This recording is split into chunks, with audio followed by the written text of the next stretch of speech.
we're going to be starting on 26, which is Jesus' betrayal and arrest. That's in Matthew. He finished last week, just to let you know, finished the Olivet Discourse, 24 and 25, and now he's going from the Mount of Olives, it'll say in here, but he's going there, and then he'll come back. So we'll read that in just a minute. And it came to pass, when Jesus had finished all these sayings, he said unto his disciples, Ye know that after 2 days is the feast of the Passover, and the Son of Man is betrayed to be crucified. Now this gives us a little context as time-wise where we're at. It's 2 days is the feast of the Passover. And now there is some question about, it talked about in each book, Matthew, Mark, Luke, and John, each one, there's little hints at where they're at. We know the Passover's coming, but we don't know the exact date as far as when this was, because there was a special, what they called a special Passover, that one of them talked about, which, if that's the same day as Friday night to Saturday night, or if it was another day, the day before, Thursday night to Friday night, we don't know. It's typically not that way, but we do have some of their holidays. We know, as we studied last week, or last lesson group that we had when we were studying Numbers, that it was the one of them lasted the whole 8 days. It was actually a week, lasted 7 days, and then another Sabbath with that. So it was 8 days that it lasted, that particular feast did.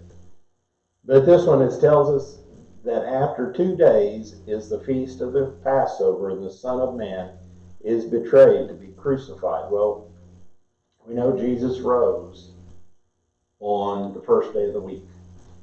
That's when they went to go, and we'll read that here in a couple more chapters. In the first day of the week was Sunday for them, okay? So that would have been when he rose. So if you back off the time frame, Passover normally is Friday night to Saturday night. And what most people think is that this was that Friday night time that they were getting ready to have. Actually, it's Thursday night, I guess. No, it'd be Friday night. So I'm even getting confused. So he's telling them that in 2 days, he's going to be given up to be crucified. He's talked to them about this, about dying, not being there, and all these different words, but now he's telling them just flat out right. He's going to be crucified in 2 days. 3, 4, and 5, Brother Epperson. Then assembled together the chief priests and scribes and the elders of the people unto the palace of the high priest, who was called Caiaphas, and consulted that they might take Jesus by subtlety and kill him. But they said, Not on the feast day, lest there be an uproar among the people. Okay. And so the stage is set. The disciples and Jesus are getting ready to have their Passover supper. Getting ready to, okay? At the same time, it says then, assemble together the chief priests. So at the same time that the disciples are getting together, so are the Sadducees and the Pharisees, the Sanhedrin. They're getting together, trying to figure out a way that they can take Jesus, but not during the Sabbath. They don't want to take Passover, the feast. That's because of the feast. Here again, it refers back to maybe a special feast, because a lot of the Galileans, the people from the north, had come down. And a lot of people knew of Jesus, and there would be an uproar if they took him on that day. Excuse me. So they wanted to do this. Now it's interesting about Caiaphas and Annas. It says Annas, who was the high priest, was deposed by the secular authorities in AD 15.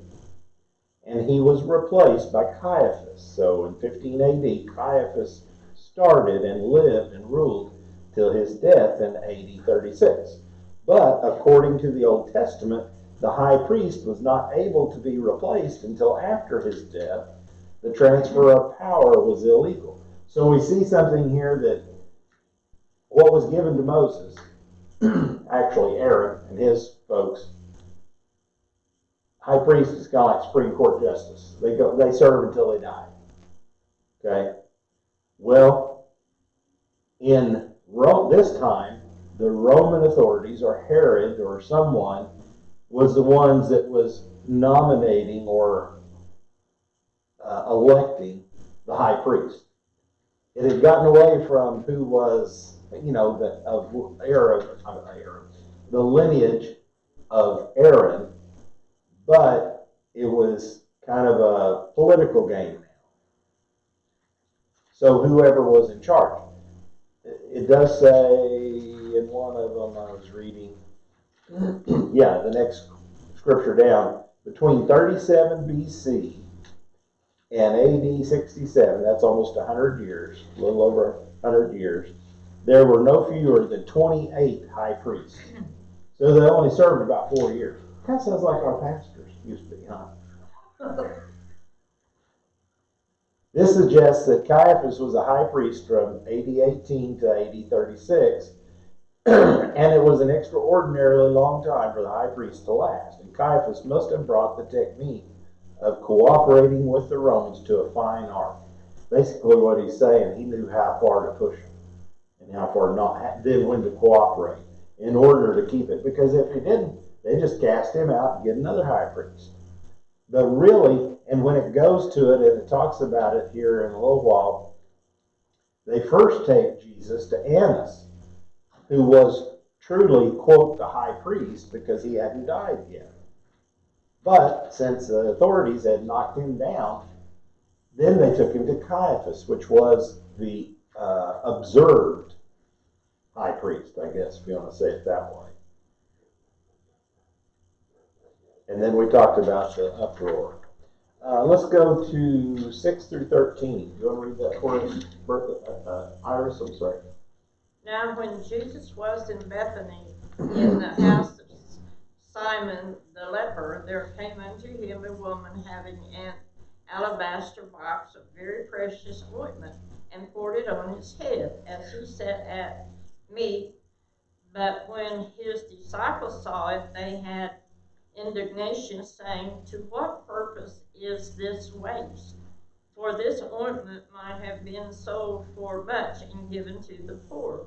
When Jesus understood it, he said unto them, why trouble ye the woman? For she hath wrought a good work upon me. For ye have the poor always with you, but me you have not always. For in that she said, she hath poured this ointment on my body, she did it for my burial. Verily I say unto you, whosoever this gospel shall be preached in the whole world, there shall also this woman hath done, he told for a memorial of her. Okay. So we see they had gone, they was in the Mount of Olives. Try to give you a little visual of it. You got city of Jerusalem's over here on the west side of the valley of Kidron. A little river runs through it, a little creek. On the east side of that valley is the Mount of Olives. Okay? Now, just a little further down the road, up and over the hill, down the next side, they think, is where Bethany is. Okay? And that's where he says, now when Jesus was in Bethany, in the house of Simon the leper. Now, we don't know exactly who this leper was. We know Jesus healed a leper, or 10 lepers, or several other in there. We don't know how many over, but they never named them. So this Simon the leper, he was no longer a leper because they couldn't nobody would want to go in their house if they were a leper because they were supposed to stay, 10 feet away from everybody. So he had been healed, but he's still kind of remembered by his name, Simon the leper. But this is where he met, and when they were there, it says a woman having an alabaster box of precious ointment poured it on his head as he sat there as they were eating. Now, an alabaster box, what we think of as a box, but it was more of a vase, if you want to call it that. And it had very precious ointment. It was probably, I'm sorry, I've got it wrong. The ointment they anoint people with, it's very perfumed, and it's the oil that they use to anoint them when somebody dies. And they do that because they don't embalm people. The Jewish people don't embalm people, and it's to keep the smell down. So it's very strong odor, very powerful, pungent. I mean, it fills the room, not pungent per se, but it's very, you know it's in there. And the little vase or the bottle of oil that they poured over his head was very costly. In order to get it, they have to break the neck out. The socialites of the time, they would, after they've used that, they would put it around their neck to let everybody know that they were so up to do that they had a lot of perfume. And it would keep the perfume going, it's around their neck, the little vase. So once you used it, opened it up, you had to go ahead and use it because after a while, they didn't have a lid to go on it per se, is what I understood. But it said here that when the disciples saw it, they had indignation. Matthew's telling us that all the disciples was kind of put out by it. Now this lady, we know who it was, okay, because John tells the same story, that it was Mary, the sister of Martha and the sister of Lazarus, that did this. Okay? So when she did this, she was anointing, and Jesus told them, she's anointing me.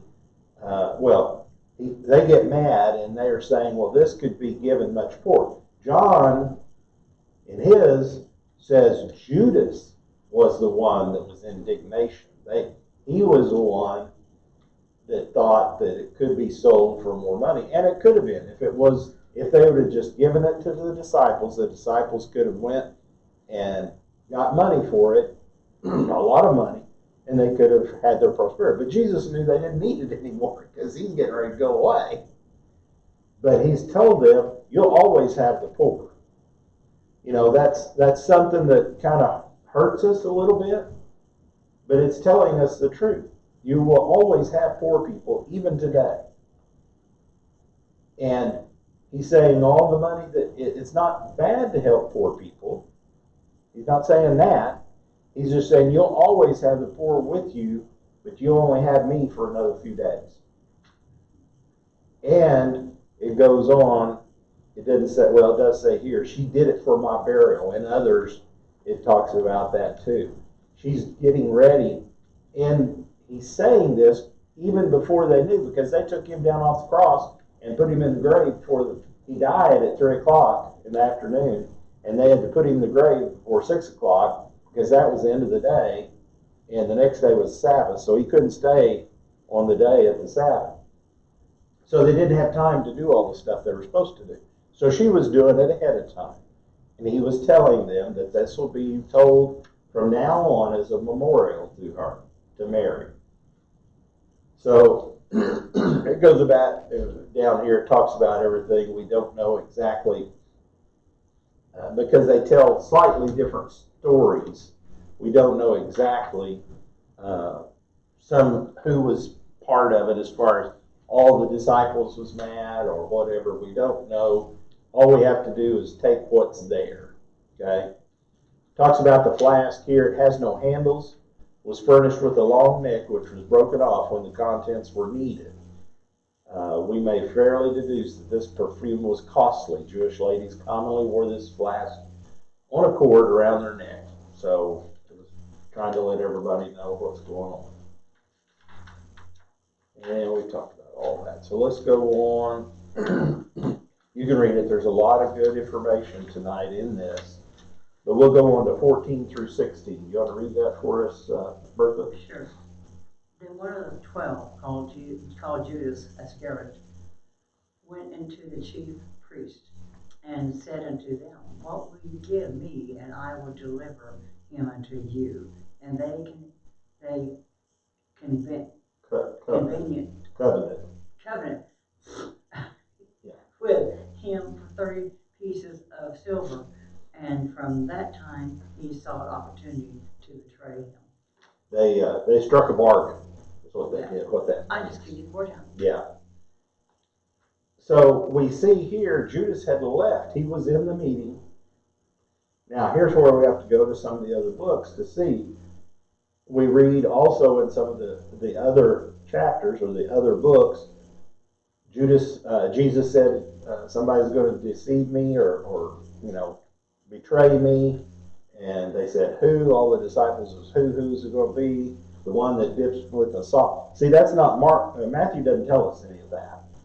He just jumps right to Judas, goes off, and he starts finding a way to get the chief priests. So the priests were meeting already. So Judas takes off from Bethany, goes up over the hill, comes back down, goes back into Jerusalem, finds them, the chief priests, and he tells them, what are you going to give me if I deliver Jesus to you? Now, a lot of people, we don't know why Judas did this. Nobody knows except Judas, I guess. But a lot of people think Judas was, one, John tells us that he's a thief. He held the purse for the disciples, and he wanted to get more money from himself. Evidently, he was stealing. There was implication that was from the lesson when you read it in John. He wasn't living the way Christ was having. He wasn't. Sometime in there, we don't know when, but sometime in there, he changed. We don't know exactly when it was. Now, it tells us in another of the books, then Satan entered into Judas. But it doesn't tell us when that was. So maybe it was in this period. He got all upset because all this costly oil was used and he could have had more money and he got upset. He said, I'm just going to go out. That just means he wanted, money was more important. Could be. Or he thought, another view is they think that he was disgruntled because he thought Jesus was going to be the one that's the powerful king, going to run off all the Romans. And he wasn't. Not this time. Not the first time he came. He will the second time he comes. So because of that, he's trying to, maybe people think he's trying to force Jesus' hand to go. If he's turned in, all the people will rise up against the Romans and take them over. Well, that didn't work out for me either. So we don't know exactly which way. Judas, it's reluctant in Judas, and the only one motivation, greed. Could be. We don't know. We just really don't know what it was. Now, it does tell us in John that he was greedy, but we don't know what changed his mind. He followed Jesus for 3 years, just like the other 12 or other 11. And something changed in his life. We don't know what it is. Now, that's why we have to guard ourselves. He was with Jesus every day, seeing the miracles, seeing what was going on, seeing all the things that happened, and still yet, he turned his back on it. Yeah. So we have to guard ourselves. It says the 30 pieces of silver, it was a known set price for the lowest or basest slave. Okay, if you bought a slave, it was usually for 30 pieces of silver. So Judas sold out cheap. That's what they basically are saying. But yet back then, it was probably a lot of money Oh yeah, there's a lot of money, but still yet, it was not enough. It should have been, I mean, Well, probably for him, nothing would have been enough, right. you know. I mean, it couldn't have been enough. So let's go on to the next one, at 17. Whoops.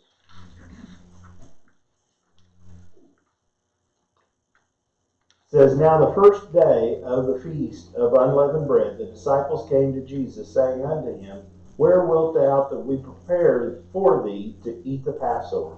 So that's where today is the Passover. You got to remember what he's talking about today.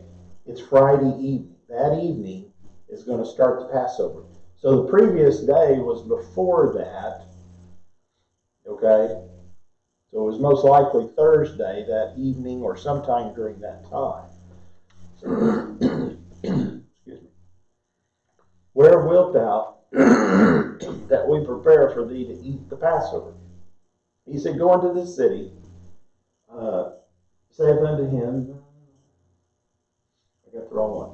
First day of the Passover, saying, where wilt thou prepare thee to eat the Passover? And he said, go into the city to such a man, and say unto him, the master saith, my time is at hand. I will keep the Passover at thy house with thy disciples. And the disciples did as Jesus had appointed them, and they made ready the Passover.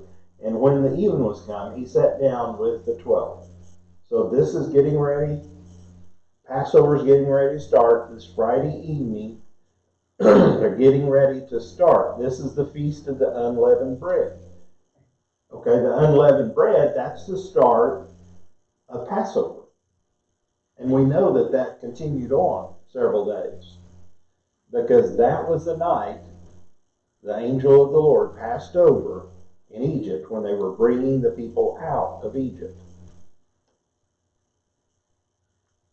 So it tells us a little bit, goes back and forth about the day, and it talks about, for us it's a little complicated because we think of 24 hours from midnight to midnight. They don't. They start from 6 o'clock p.m. to 5:59 the next day, evening. That's their day. So you could be in 2 different days in our same day.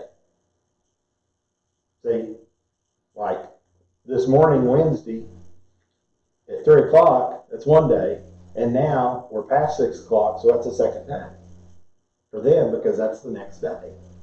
Because their day starts at 6 p.m. It's confusing to us, but that's the way they did it. They still do that now. They do. Friday night is the start of their Sabbath.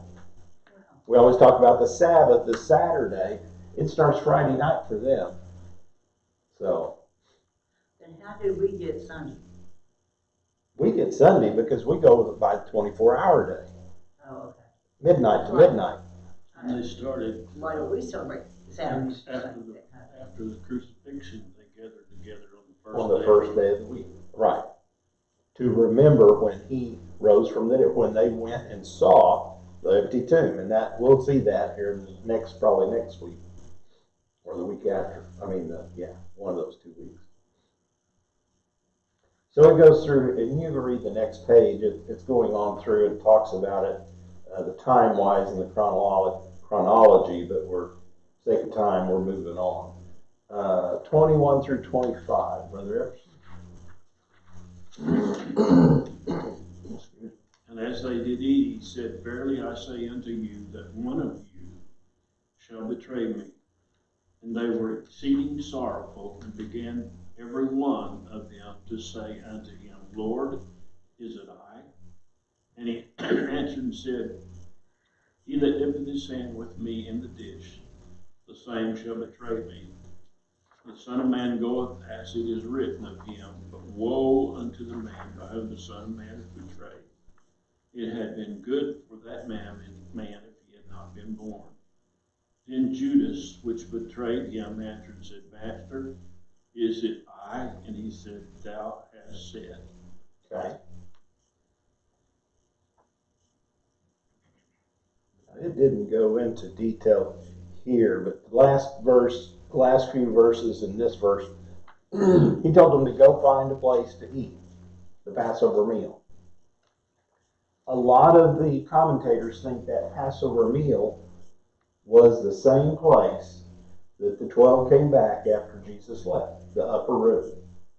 Now, whether it was or it wasn't, we don't know. But that's back in Jerusalem, okay? They were in Bethany.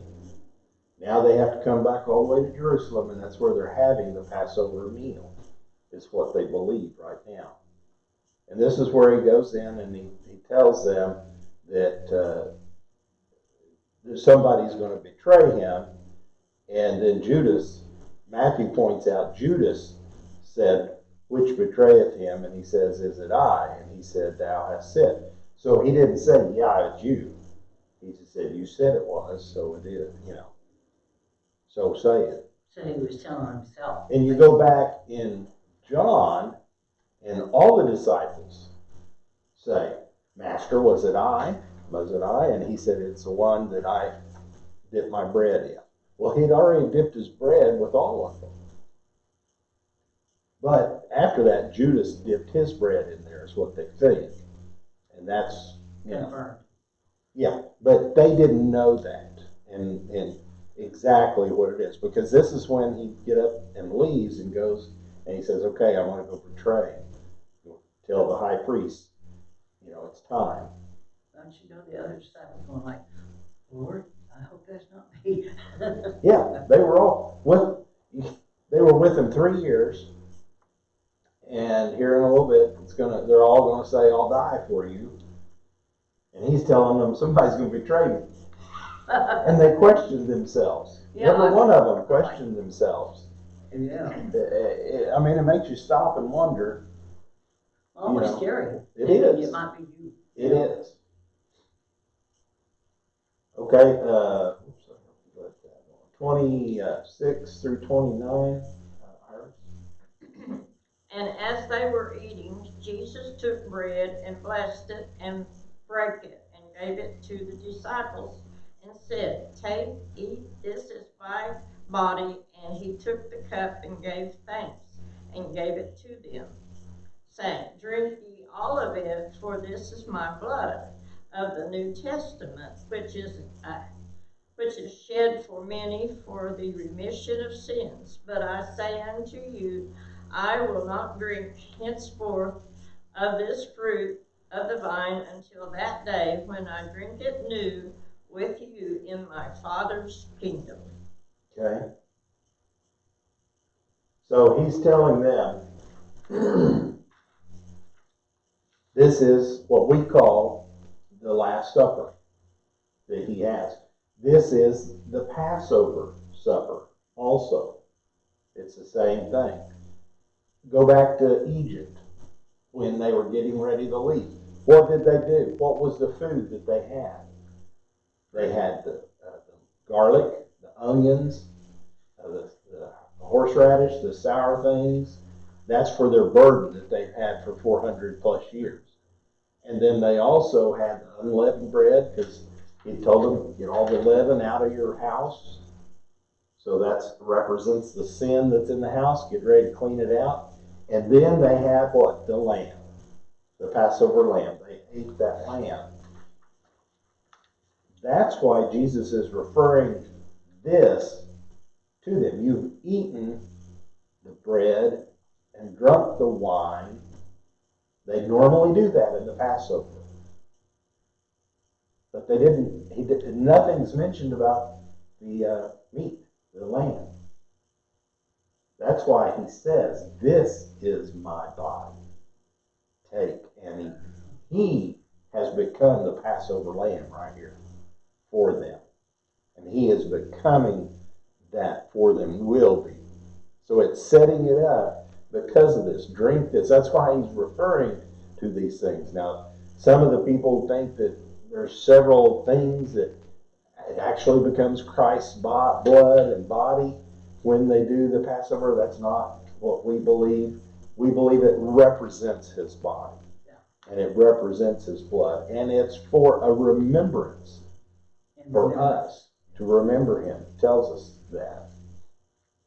But he tells them here, I won't drink this until that day when I drink with you in my Father's kingdom. So it's going to be a little while before he drinks with them again. Okay? So I tried to summarize all that, and there's a lot of more scriptures in there. Let's go on to page. There's a lot of descriptive. Yeah, 17. Well, there's a lot in there. Bertha, did you read? Read the 30 for us. It's on page 17 at the top. Oh, okay. It's verse 30. 26. No, verse, yeah, 26. Jesus sings. No, it's on page 17. I'm on 17. Okay. It's right at the top. Yeah, go down to where it says 30. Just right below that. And when they had sung and hymn, they went out to the Mount of Olives. Okay, so they went again. How, just think if this was you, and you knew that you were going to be dying the next day, be dead. Are you going to be singing? But they sang a hymn. He brought that back. Now, this is part of the Passover service. They go through, and it says down here, Psalms 116 through 118 is known as Hallel, if I say it right. And they sing that at the Passover meal. So it's for us, it may seem kind of weird, but to them it's tradition that they do that. So they went on, and he's going on telling them that, just like it was a Passover, regular Passover, but yet he wants them to be reminded of the good times, of singing. He wants to be singing. And they head back to, seems like his favorite spot, the Mount of Olives. Okay? So the next page has Psalms 116 through 118, several parts of it that it says that they sing. You can read through that, but we're not going to read through that right now. We're going to jump on to 31. Then said Jesus unto them, All ye shall be offended because of me this night.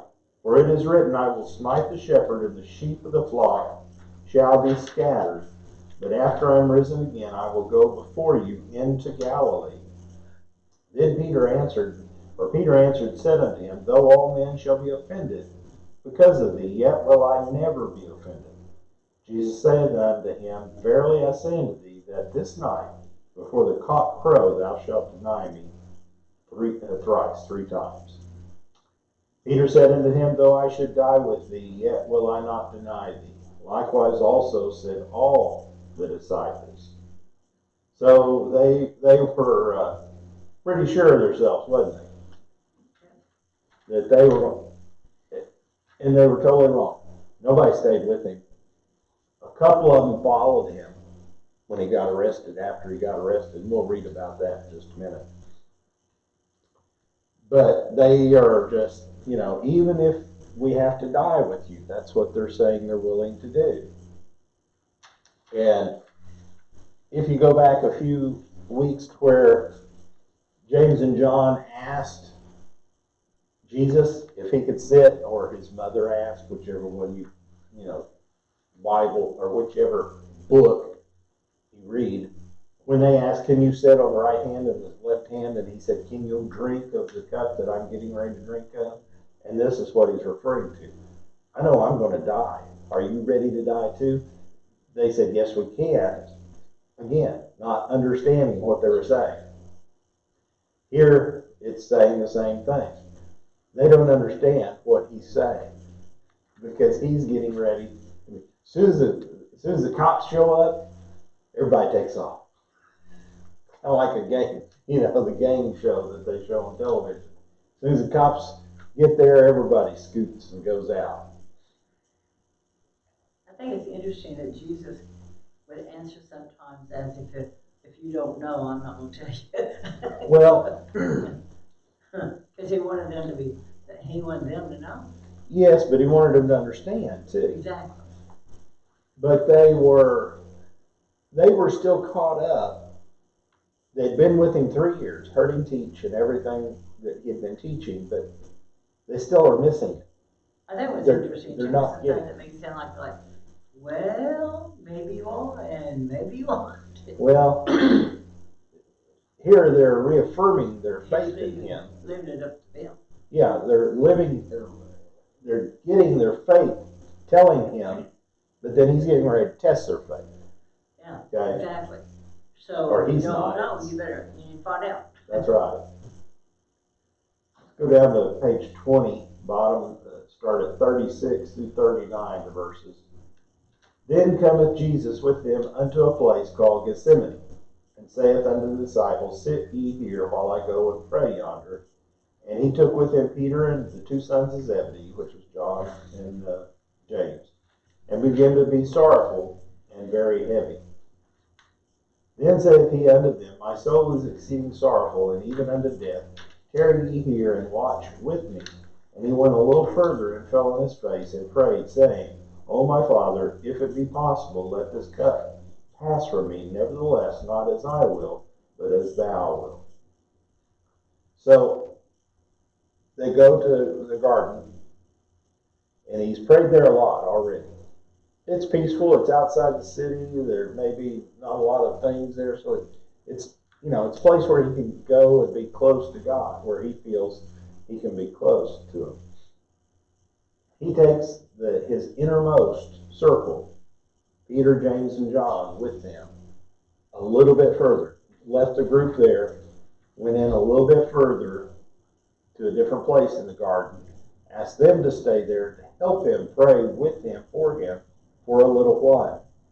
Now these are fishermen. They were used to fishing all night, staying awake, fishing, working all night. They couldn't even, and we haven't got there yet, but they couldn't even stay awake an hour. He said, I want you to stay here to see if it's possible if this cup will pass from me. Now he knows it's not going to, but he's still praying that it will. Now it's interesting, we went to the garden there where they think it's a garden, and there are still olive trees around there. What they said was the Mount of Olives is just to the north of the building, but they have a big building there. Inside that building, guess what they have? It's a church. There's a big rock. And around that, the building's built around that rock. The rock is up out of the ground right there. Whether it's right or wrong, they think that's where Jesus prayed. People were praying there all the time. When we got there, we stayed there for a little while, not a long time, but there was constantly people going up and down, getting close to it and then backing away, as far as letting other people come up. But they were praying.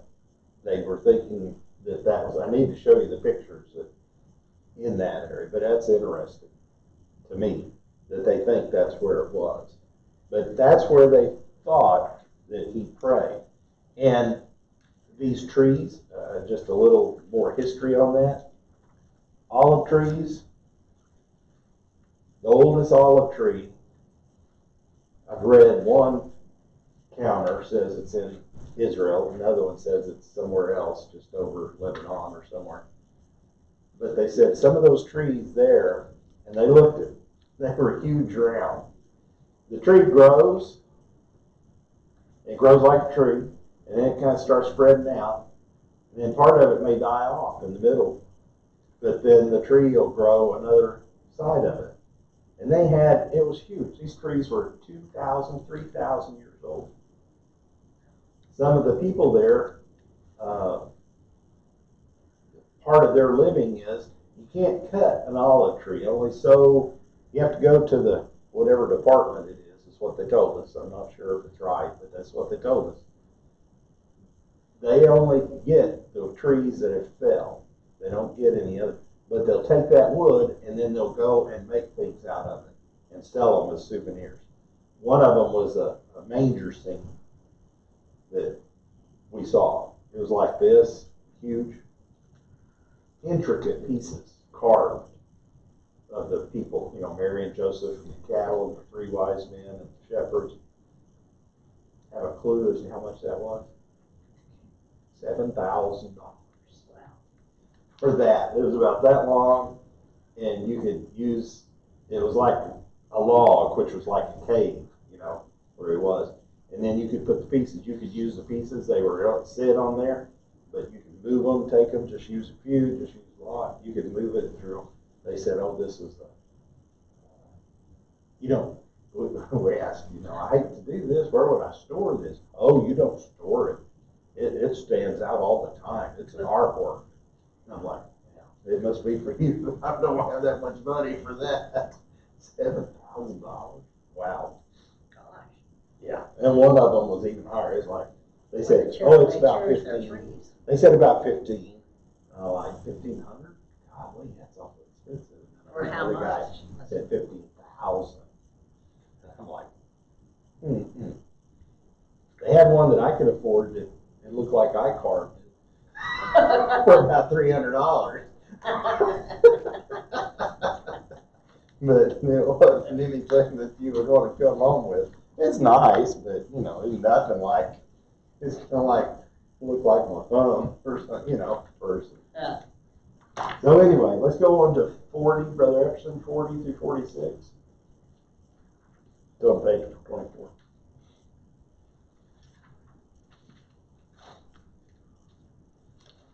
And he cometh unto the disciples and findeth them asleep, and said unto Peter, what, could you not watch with me 1 hour? Watch and pray that ye enter not into temptation. The spirit is indeed willing, but the flesh is weak.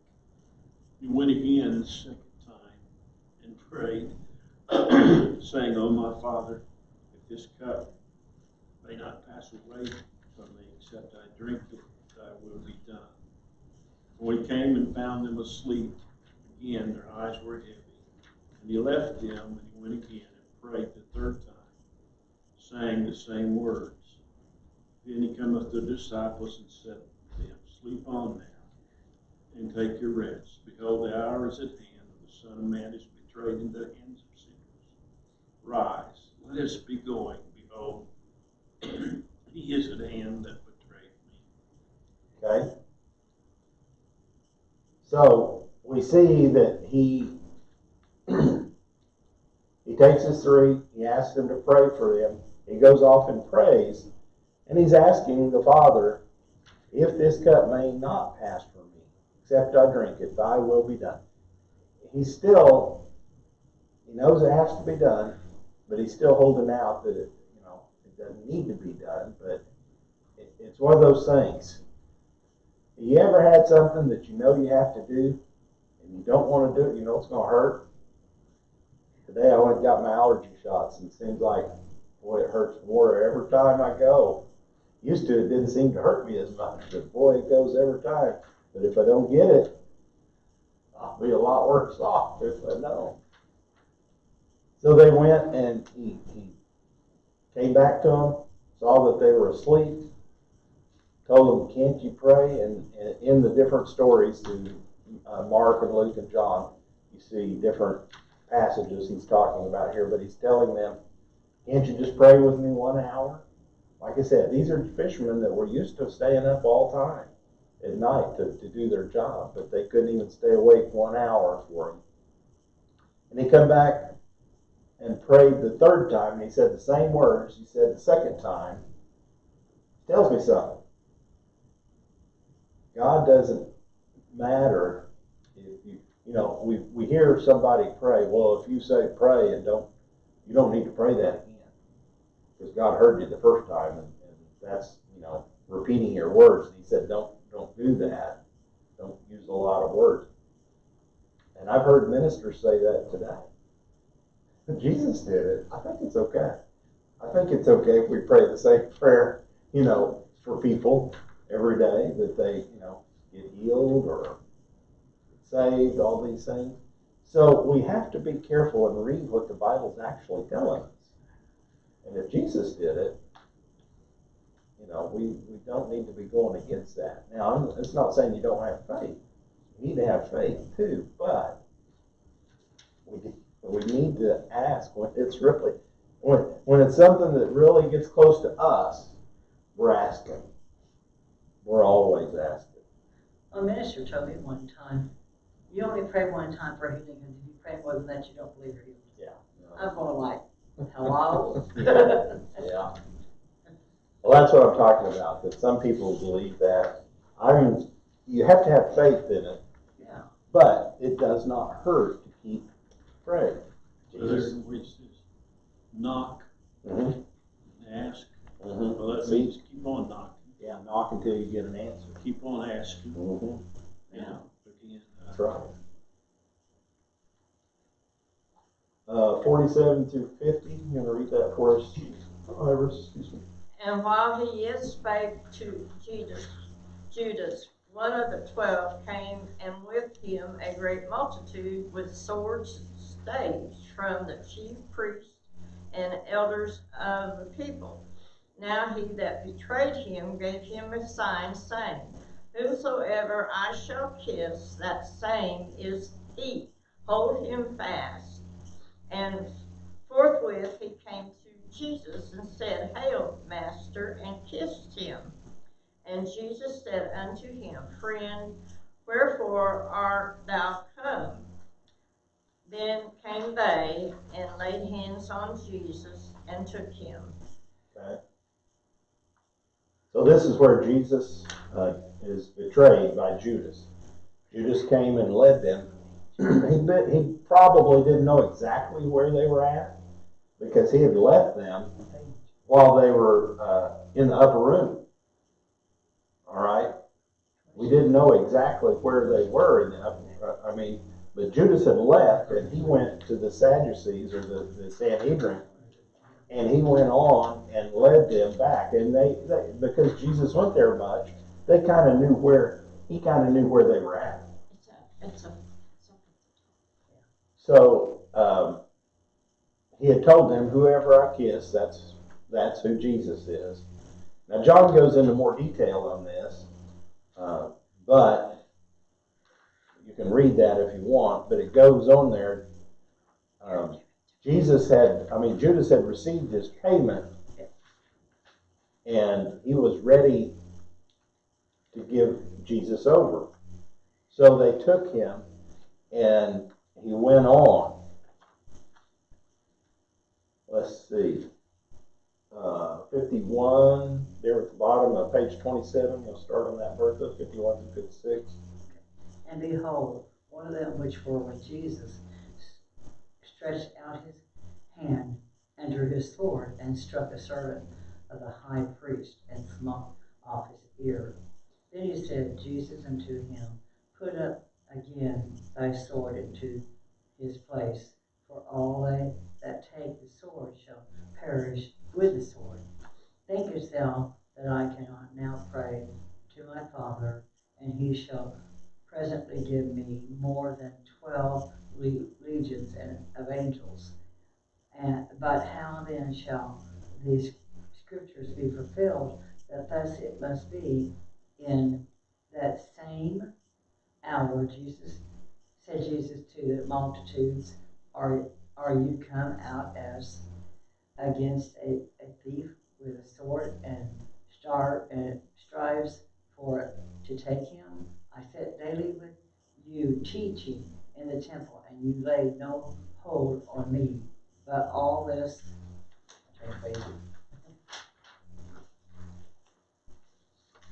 was done, that the scriptures of the prophets might be fulfilled. Then all the disciples forsook him and fled. So they did tried to take up arms against him. And again, one of the other books tells us, I think it's John, tells us that Peter was the one that drew the sword and whacked off one of the high priest's servants. And again, they tell us who that was, Malchus, in another one of the books. And then in that same book, I believe it tells him that Jesus took the ear and healed it, put it back on him. Matthew doesn't tell us all that, but he does. Maybe he didn't see it. Like I said, it's dark. They're having to work by lights. The torches that they just had. But whatever it be, they see that Jesus was taken, and they all took off. They left him. They told him they would sit there and fight for him and die with him. They ran away. We have to be careful of that. And you know how many a legion is? Talks about the Roman army. A legion is 6,000 footmen and 700 horses. So if you had 12,000 angels, if you had 12 legions, 6,000 each, that's what, 72,000. Yeah, get that right. 72,000 angels on a bunch of horses. Maybe even not a bunch of horses. And we know in 2 Kings 19:35, one angel killed 185,000 people. Jesus is telling him, I've got a whole army that I could call. If the Father wanted me to do it this way, this is what it was. But he didn't. He had to drink that cup that the Father had given him. And it was to go face the cross, to be crucified. I like what it said, with his sword, Peter accomplished very little. He only cut off one ear, and it really just made a mess. Mm-hmm. And then Jesus had to clean up by healing the servant's ear. In other words, Peter's made a mess. Right. Well, we see all through the Bible, or the New Testament, Peter was kind of short-tempered, it comes across that way. Okay, going on to 57 and 58. And they that had laid hold on Jesus led him away to Caiaphas, the high priest, where the scribes and the elders were assembled. But Peter followed him afar off unto the high priest's palace, and went in and sat with the servants to see the end. Again, another one of the testaments tells us Peter and John went with them, or followed after them. And Peter sat down outside of the Caiaphas's house. But John they knew him, so he went into the house, so he was known. So John was a little braver than Peter at this particular time. But Caiaphas was the high priest that had been picked to be at that particular time. It said it was led, first of all, to the home of Annas, who was an ex-high priest, and he was the power behind the throne. And then they may have lived in the same house, or not in the same house, but right there close, something like that. We don't know. But we spent a lot of time there at what they thought was Caiaphas' house. Showed us where it was at. Peter was determined to prove Jesus' prediction wrong, that he would not deny him and forsake him at his death. Well, he's already done part of that because he took off. He wouldn't, stay with them. 59 through 61, Brother Epperson. Now the chief priests, the elders, and all the council, sought false witness against Jesus to put him to death, but found none. Yea, though many false witnesses came, yet found they none. And the last came, two false witnesses, and said, This fellow says, I'm able to destroy the temple of God and build it again in 3 days. Okay. And they have construed what Jesus was telling his disciples to sound like what they wanted him to blaspheme, basically. Because he never said that exactly. His temple, he was talking about his temple. The disciples was talking about the temple. Isn't it beautiful and all that? And he said, no, this temple. And it was him. So, you can go through in the middle of the page. It's real interesting. It tells about everything that they basically did illegally. Yeah. The Sanhedrin. They wasn't supposed to do this. They wasn't supposed to do that. But yet they still went ahead and did it. And because of that, they had to have the next morning, they had to have a real trial, supposedly. 62 through 64 on page 32, Iris. And the high priest arose and said unto him, Answerest thou nothing? What is it which these witness against thee? But Jesus held his peace, and the high priest answered and said unto him, I adjure thee by the living God, that thou tell us whether thou be the Christ, the Son of God. Jesus saith unto him, Thou hast said. Nevertheless, I say unto you, hereafter shall ye see the Son of Man sitting on the right hand of power and coming in the clouds of heaven. Okay. Now he never did say what they wanted him to say. But it's like somebody talking and hearing what they want to hear. Okay? He didn't say that he was the Son of Man. He had said it many times out to the people. But here, he said, hereafter ye shall see the Son of Man sitting on the right hand of power. So he's telling them, even though he's not telling them so many words, you're going to see who it is after the fact, that it was me. Like Jared done it, so. But the witnesses they had were false witnesses. And they couldn't get their story straight until they came to this last part where he said that he was about the temple. And then when he says this, seeing that see the Son of Man sitting on the right hand of power and coming in the clouds of heaven, the council just goes crazy. So basically it's saying, I put you under oath by the living God. Tell us if you are Christ, the Son of God. Caiaphas was seeing that the trial was going badly, so he confronted Jesus, acting more as an accuser than a judge. He was supposed to be the judge, but he's the one that also said, because of one man, because of this, one man should die. And he'd already made up his mind, so it wasn't anything that he was not a judge. He was just waiting for him to say something to convict himself, and he never did. But here he just has a heart attack. You going to read that 65 through 68, Berkeley? 34. All right.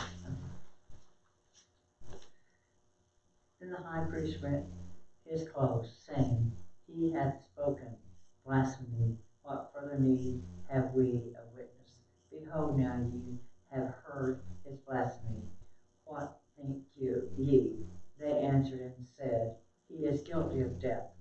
Then did they spit on his face and buckled him, and others smote him with the palms of their hands, saying, prophesying to us, thou Christ, who is he that smote thee. Okay. So they were, the high priest cast the vote. Yeah, he whacked him with his hand. That's what they were doing. He rent his clothes, acting like he was crazy, like that really hurt him because he blasphemed when he really hadn't. He just took it that way. So, but the problem is, they didn't have any power to crucify him. Okay? They had to take him to the Roman guards, the Roman rulers, to crucify him. But it said that the Sanhedrin, they'd spit in his face, they beat him. They were rejecting the gospel all the time. In the last 69 through 65, I'll read it. Now Peter sat without in the palace, and a damsel came unto him, saying, Thou also was with Jesus of Galilee. But he denied before them all, saying, I know not what thou sayest. And when he was gone out into the porch, another maid saw him, and said unto them that were there, This fellow was also with Jesus of Nazareth. And again he denied with an oath, I do not know the man. And after a while came unto him they that stood by, and said to Peter, Surely thou art also one of them, for thy speech bewrayeth thee. Then began he to curse and to swear, saying, I know not the man. And immediately the cock crowed. And Peter remembered the word of Jesus, which said unto him, Before the cock crow, thou shalt deny me thrice. And he went out and he wept bitterly. So what he was saying, I won't ever do, he did. And we get that through this story, we get it through Mark, we get through Luke, we get it through John. We get through all these, because John was there, he witnessed a lot of this. Now John was maybe not in the very same place Peter was, but he was right there with them in that place. So I know we were blazing through that. Any questions? Well, you could say Peter was ashamed of himself. He was, because he had already said that he would not deny him. Now a little later on, Jesus talks to Peter and he asks him a question. And he asks him 3 times. And that 3 times is to nullify those 3 times that he denied him. He asked him, do you love my sheep? Do you love my, feed my sheep, and then feed my lambs? And Peter was getting grieved because he immediately knew what Jesus was referring to, because it was going back to he had denied him 3 times. And we'll read about that here in a couple of weeks, like I said. So The water Peter didn't want to go kill himself. no, he wasn't, but I mean, we'll read about that too in a little bit about Judas. So Yeah, I know. But, you'd be so ashamed of yourself. oh yeah. All right, well, we will start next week. We'll start at 6 o'clock. If nobody has any objections, we'll check it at church, Sunday to see. So, yeah.